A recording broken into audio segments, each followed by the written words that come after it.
Good afternoon, everyone.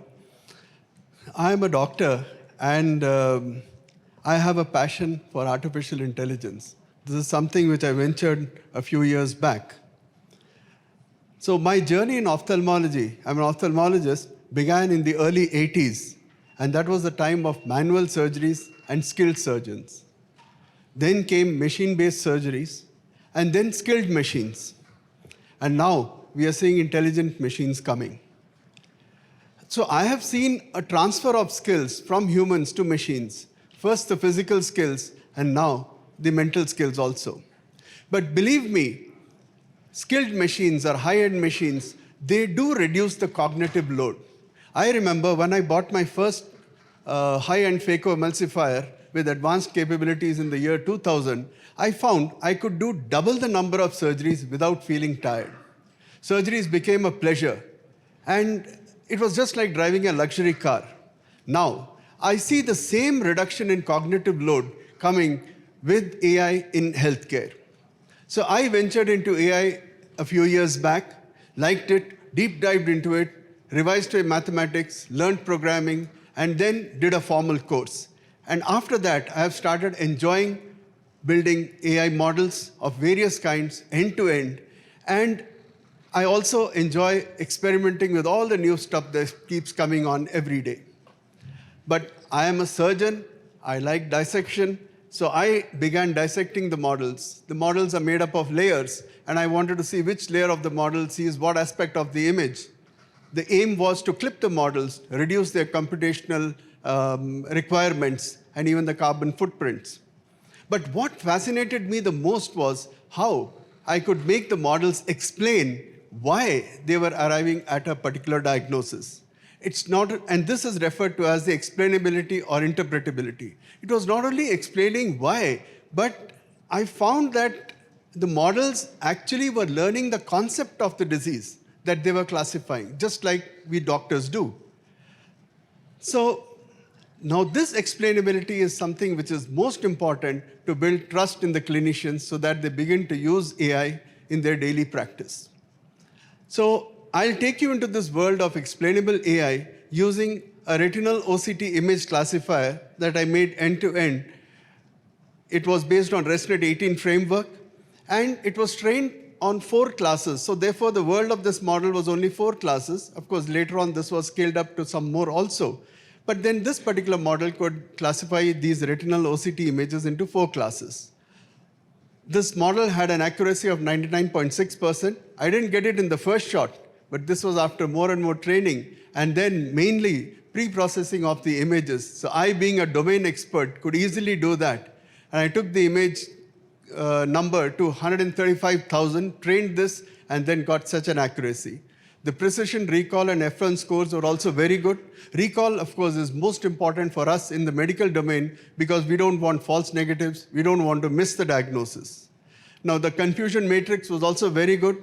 The best part is to concentrate on the last the row of the squares, where you can see that normal images had no false positive or false negatives. So that means this could work as a very good screening tool.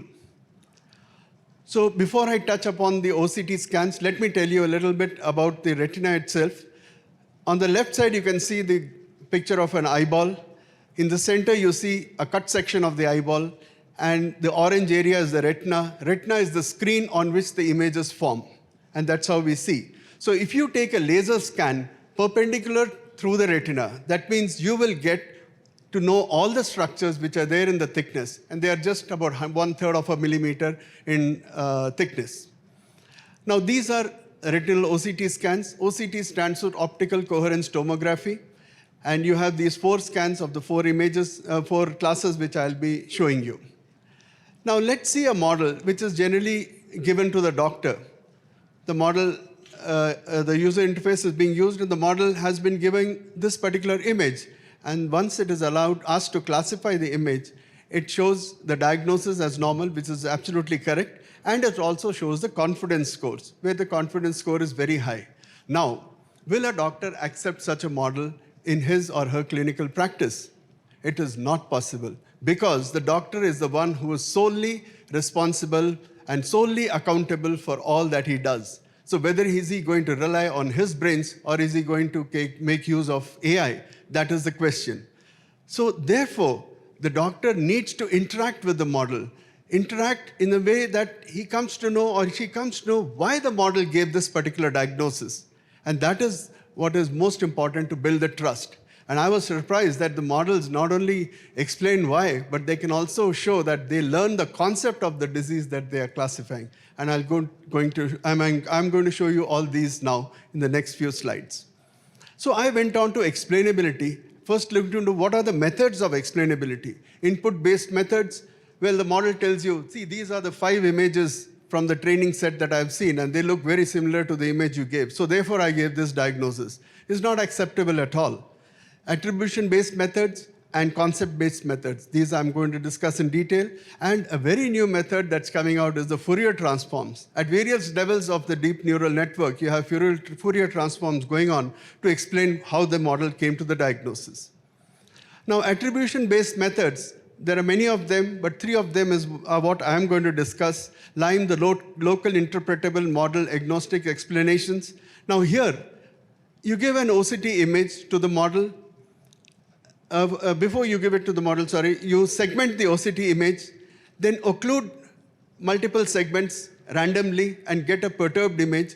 Take multiple perturbed images, give it to the model, and then it tells you the one which gave the highest activations or the highest score, and that is the image which is shown below.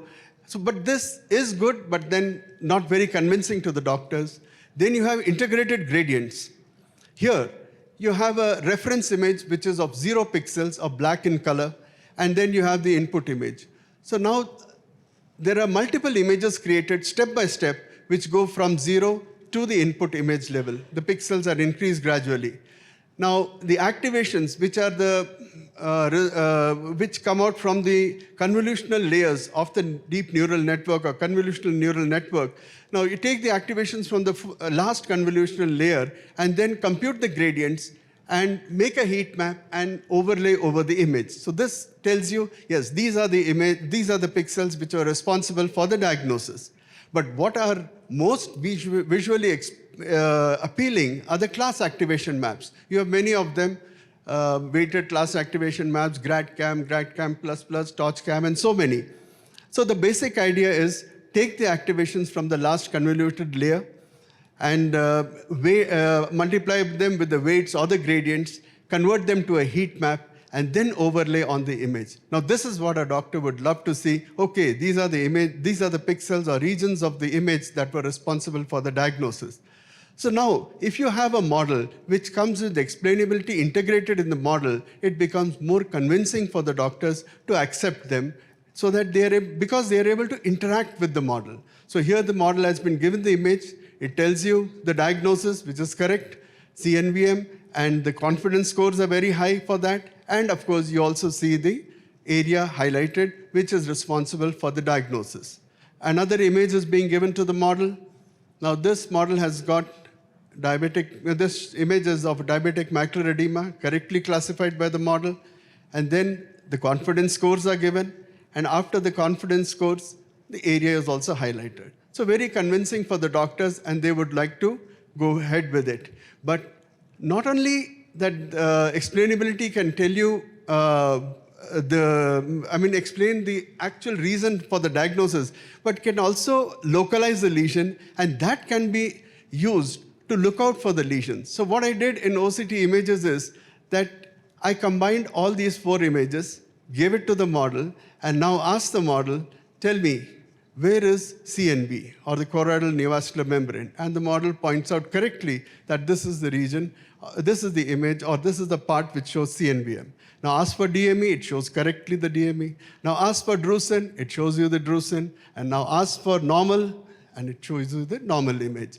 So it becomes really interactive. This can be extrapolated to different domains in medicine, in other images, so that you can have a better interaction with the model.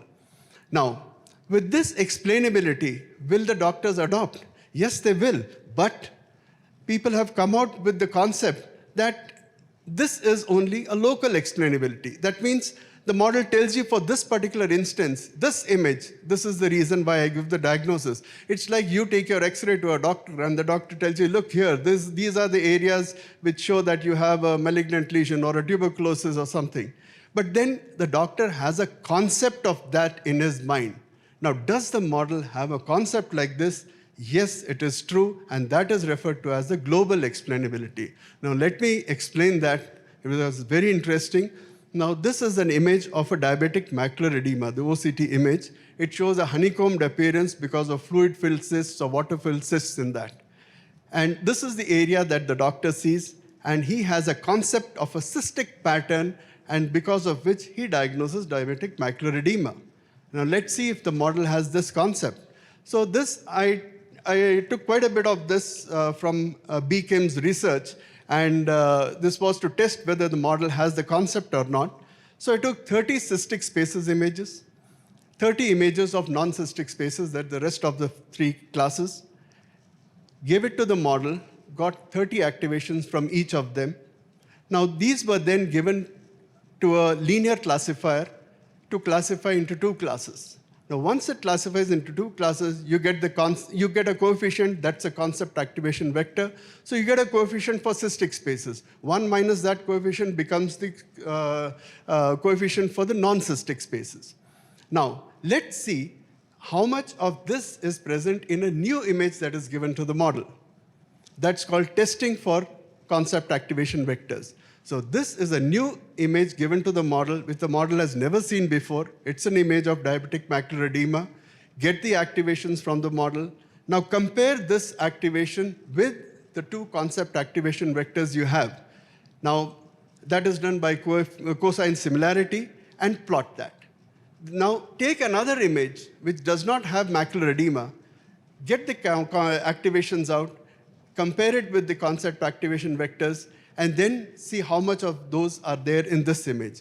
Now, when we plot this, for a diabetic macular edema image, the cystic spaces concept is very high, and the non-cystic spaces concept is very low. Now, for the other image, this choroidal neovascular membrane, we find the cystic spaces concept is very low, but the non-cystic spaces concept is very high.